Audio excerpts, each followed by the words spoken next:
Hey everyone, before I get started, I just want to remind you that if you like my content, hit that like button, subscribe to my channel, and then join the Militiaman and Crew Patreon community by clicking the link in the caption. Hey, good evening everybody. Militiaman and Crew, we're here once again. I'm glad you're all with us. Let's check out to see what's been happening this last week, this week anyway. It's not quite over yet, but hey, we saw an interesting thing came out. Iraq's working party on the accession of Iraq is July 18th at 10 a.m. I find that to be a good thing. I think that what we're waiting for is obviously a precursor to that, but they are still focused, and we've been talking about it for quite a long time, that eventually, obviously, they're going to have a session. And when that exactly happens on what day is to be determined, but again, they have things that have to happen prior to that, and it's fascinating. It's good stuff, though. And that was the working party on the accession of Iraq. It's on their calendar. You guys can Google it. You can get on their list and get your own notifications if you'd like, because everybody can. July 18th, 10 a.m. So that's also good. And if you guys have been paying attention to that, there's a lot of communication lately with another country that's probably going to have a session, which they could be at the same time. I don't have any data on that to be true, but just out of curiosity, they are on the list. There was, I think, 6 or 8 different countries that were for this year to have a session. Azerbaijan was one of them, and you can see that they've been in the news quite a bit in communications because of trade and how close relatively that they are, which is good.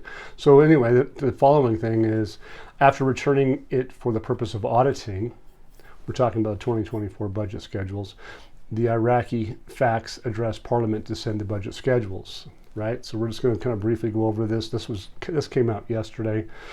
It says that the Iraqi facts department addressed the House of Representatives with an official letter in order to send these schedules of the federal financial budget law for the year 2024 in order to publish them in the official Gazette. So they go on to say at the beginning of last May, Iraq's Council of Representatives had voted on this budget schedules for the current year 2024. Kind of got to be careful a little bit, because they didn't actually finish the vote until June 3rd. Okay, that's this month. It goes at the beginning of this June. Member of the Parliamentary Finance Committee, Jamal Cougar, Mr. 50 Cent, I call him, because you never know if he's going to be on which side of the fence he's going to be on. So it's good to be on one side or the other, and that's the way I do it with him. But a lot of times he serves himself in his best interests politically. And reveals that important steps towards approving Iraq's budget for the current year. He talks about it. The House of Representatives voted on the law schedules and sent them in an official letter to the Ministry of Justice for the purpose of publishing them in the Iraqi newspaper, which is, we all know, the Gazette. He stated the budget schedules do not need to be approved by the Presidency of the Republic. That's what he's basically stating. I think he's been around the block long enough to know that that's true, given the Parliament voted last year on the 3-year budget law. So we've talked about that. He's just reiterating what we all know. Because that's how we see the progression of all these things happening. That's the case. They voted on it. 23, 24, 25 tripartite budget is definitely a thing. It's in the Gazette already, and it has components that can be adjusted or amended by the government. So in other words, just like we saw recently, al-Rashid, the presidency, doesn't need to do that.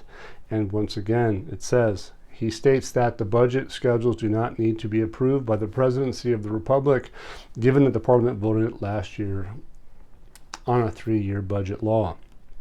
So anyway, he adds that the publishing the budget tables in the official Gazette, the Ministry of Finance and the Ministry of Planning, 2 key important ministries, will disperse operational and investment expenses, allocations, and financial dues to ministries, institutions, bodies, and government agencies, in addition to dispersing the government's dues as specified in the budget tables. So yet there's more to come. So it's basically still a push to be published. Allocations and disbursements will come from it. Ministry of Finance and Planning will do that once it's in the Gazette. Since Al-Awlaq has been so vocal of late, which we've seen him in the news last few days, I would expect he'd have more to say here very quickly. And then I still feel that. I think we're going to see it. And I think there's going to be more to the story from our dear friend Moshan Al-Awlaq as well. But we're going to see how that turns out. The Ministry of Planning chairs the second meeting of this committee charged with studying the economics of the oil and gas sector. We all know that's going to be about the citizens because they're going to get some rights out of that. They have constitutional rights, and those constitutional rights are going to deserve some portion of the payments that they're going to get. And that's why we all have, and we know that the electronic systems are coming into play, the digital transformation that the country is going through. So many different angles, so many different things over such a long period of time that have evolved to an immense, it's almost like a Krakatoa moment type thing. That's what we're expecting. They go on to say that they are oil and gas. It says, in a way that ensures improving the level of the services provided to the citizens. Again, it's back to the citizens, bridging the budget deficit and addressing development gaps. When they say bridging the deficit, well, you're going to bridge the deficit. You're going to get rid of that. Is that what you're going to do? You're going to get past it. You're going to get over that. I think you will. Exchange rate adjustment, probably going to do so. Ministry of Finance, Ministry of Planning, I talked about that, are waiting to get the go-ahead to disperse these allocations. And from those 24 schedules, there's a large group of people in the committees that we know of.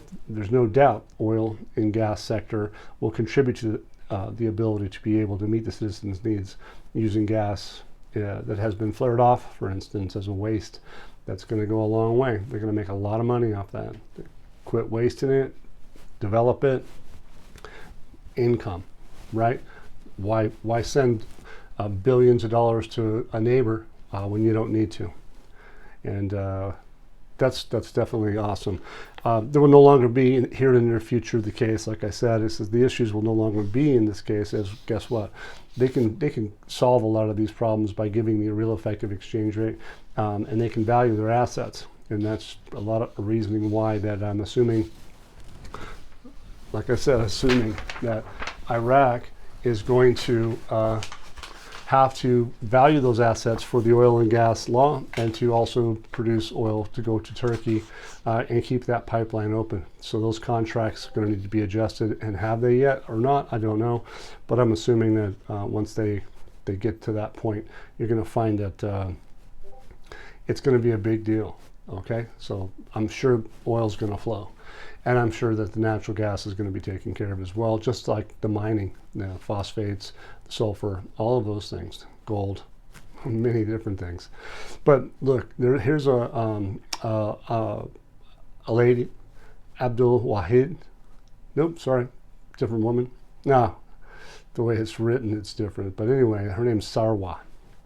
Anyway, the current government is making achievements in the oil and gas sectors. She goes on to say that we expect a lot from him, which is, they're talking about al-Sudani. We still believe that achieving the well-being of the citizens, again, back to the citizens, so she's noting that he is the guy that's been noted for taking care of the citizens. And all of us are doing the same thing, paying attention to what al-Sudani, what he's doing. He says that the well-being of the citizens, it comes first, and we must work diligently for that, so that the government is the first to look at the well-being of the citizen. So she's not wrong. We've been witnessing all the achievements of this that he's done for the citizens over a year and a half now.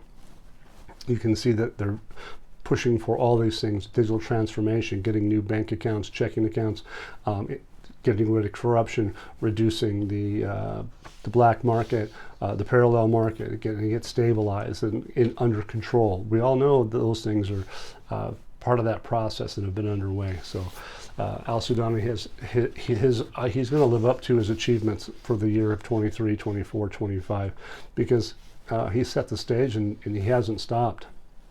So another article is Parliamentary Finance explains the reason for postponing the publication of the budget table after the Eid holiday. So fast forward, they said they were gearing for it, they're getting ready for it, they got it ready, but all of a sudden they are saying to the people, it says the Parliamentary Finance Committee Representative Kadimi confirmed on Wednesday that the committee requested that the budget tables to be redone, publishing them in the official Gazette due to the existence of printing errors. Really? Printing errors? Okay. Indicated the committee is in the process of re-auditing. Okay. They had auditors, didn't they not? I'm pretty sure they did. But okay, they're going to re-audit the numbers and correcting the printing errors for the purpose of publishing them not until after Eid al-Adha. It's holiday. Okay, we know that starts the 16th because of al-Sudani talked about that. It should happen on the Sunday, okay? But technically, the 17th through the 20th is, I think those are the religious days. But anyway, it doesn't matter, just keep that in mind. But we talked about the 18th because of what they say constitutionally. They have those things in mind, right? I believe that there's a component of the timing of things converging on that day. Like I said earlier, there's a good idea that they're working all the stuff in coordination. That's what I see. So anyway, indicating that the committee is in the process of re-auditing the numbers and correcting the printing errors for the purpose of publishing them. The budget tables were supposed to be published in the Iraqi Gazette during these days. Kind of define these days is humorous, but that's the way they write. But we found typographical errors. Okay. All right, so we're going to fix those little typos in the table numbers by reviewing the draft budget publication. So a request was made to return it to the Parliament. I don't know, I'm not quite buying it, but this is what they're telling us, you guys. The committee will take time to check the numbers and diagnose typographical errors, in addition to the Parliament enjoying legislative recess. So on the publication of the tables in the official Gazette will be postponed until after the Eid al-Adha holiday. Okay, so anyway, it's interesting that they would, find printing errors and take over a week to fix them. I'm not so sure. Re-auditing them, right? Did they just change prior to vote? What did they change? Right? Okay, so you mean to tell me that from the time of the 3rd of June that they had typos that they need to fix and they're just going to do it now? It just seems kind of interesting that they have done that or suggesting that's the case. We'll see how that turns out. Experts dealing in the dollar remains in speculation the crisis is temporary is another article that we have here before us. The economic expert considers that the issue of price speculation is temporary, which he believes during the dealing in the dollar will remain in Iraq. So this article, forgive me, was expert dealing in the dollar remains a speculation and process is temporary. Well, the black market is supposed to be temporary, and we all know that. And I think we all know that too, that with the black market's going to exist, if the United States dollar is less than the Iraqi dinar, you're going to have less need for it. And they've reduced it down to about 3 million in change, if you will.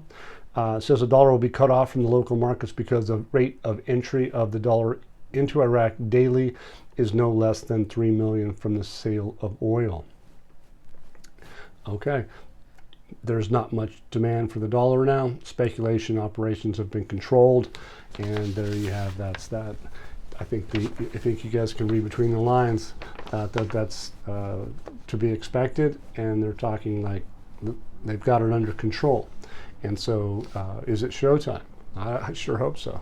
Representatives appeal the budget schedules, federal court. So this is out there today, but I wanted to bring it up because sometimes you do need to publish things that are speculative and or negative, and because it's true. I mean, we do that. We don't always focus in on it. A lot of people will focus in on every negative thing, and militiamen and crew don't need to do that. Bottom line is that what's happening, what's going on, and what's the reality. The reality is you have people that try to muddy the waters. This particular guy, in my opinion, it says representatives appeal the budget schedules in the federal court. Saud al-Saadi revealed appeal submitted by a number of representatives in the federal court regarding the current budget tables. Remember back a little bit is that May 25th, there was some people balking about the budget. And interestingly enough, what was said, and I'm going to reiterate something I already said, what was said was nothing. You didn't hear about the 25th argument. They voted on it the 3rd and proceeded, okay? And so obviously I just say that they have another one here, but it goes, this guy's gentleman saying, there are objections from many members of the House of Representatives to the 2024 budget schedules that were voted on, like I said, noting the budget includes a clear vision of the Iraqi Constitution.